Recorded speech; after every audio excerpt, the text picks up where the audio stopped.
The night sky over Islamabad is rarely this quiet.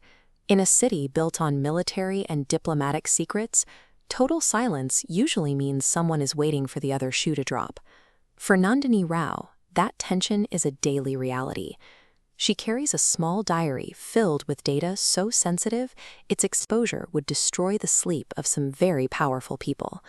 Her cover as a cultural liaison is a thin shield. If it fractures, she faces immediate geopolitical fallout and complete erasure from the board. To get into the event, she doesn't use high-tech gadgets or brute force. She relies on behavioral blending. Walking from her car to the security checkpoint, she regulates her pace and her gaze, projecting the unhurried, slightly detached confidence of someone who absolutely belongs on the VIP list. Security personnel operate on internal assumptions of belonging. By mimicking the subtle cues of a high-status attendee, Nandini makes herself invisible to their suspicion, bypassing the checkpoint through psychological alignment rather than physical breach. But tonight, the rules change before the party even begins. Nandini receives a call from an untraceable number. A calm voice delivers a single, chilling warning. After tonight, her cover is gone. Inside the gathering, the atmosphere suddenly fractures. A waiter drops a tray, his hands shaking with an unnatural fear. Across the room, two suited men fall into a panicked, hushed argument about a compromised link. The composure of the room is cracking. This diagram illustrates the data leak that flashes across the party's presentation screen. Notice how it ignores the vast database to target a single, isolated node. It forcibly exposes specific transaction codes and names tied to Nandini's covert network, while surrounding files remain dark. When highly classified corporate data is thrown onto a public screen, it is a calculated action.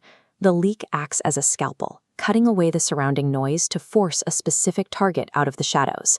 The lights cut out, a blaring alarm overtakes the music.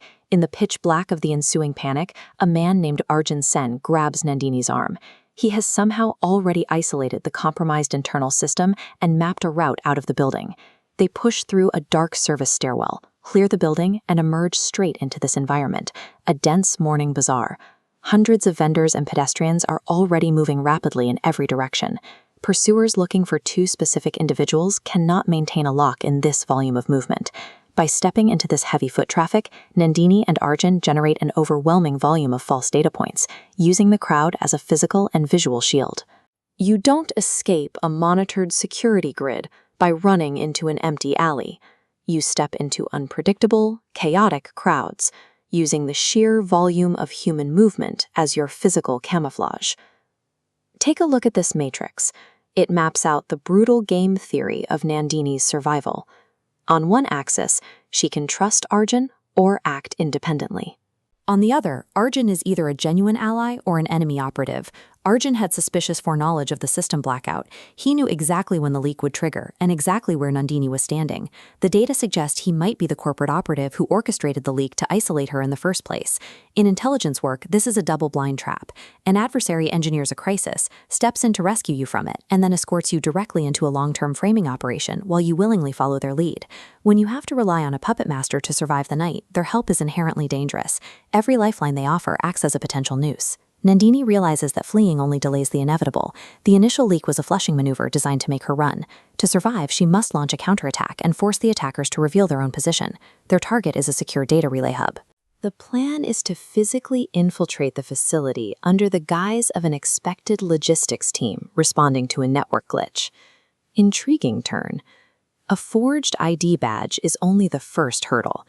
This hub employs behavioral recognition algorithms that analyze the micro-movements of everyone entering, tracking hesitation before a scanner, walking cadence, and even heart rate.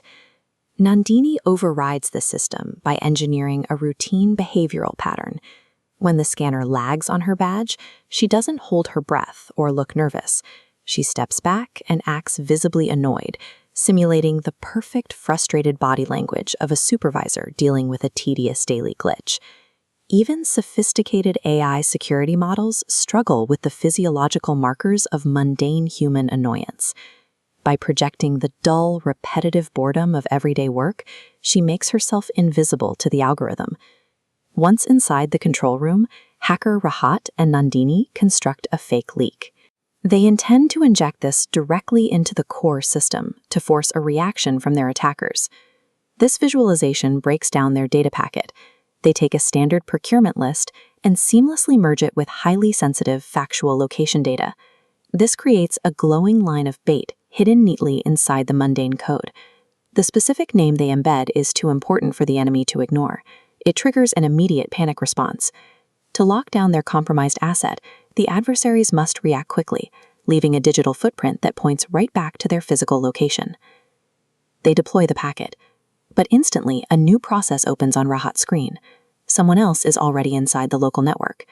An unknown user isn't reacting to the bait. They have been silently watching Nandini's counterattack unfold from the start. Drawing an enemy into the open reveals their position, but it also exposes the hunter. Nandini has survived the initial trap, but she is now locked into an escalating conflict with a watcher who is tracking her every move.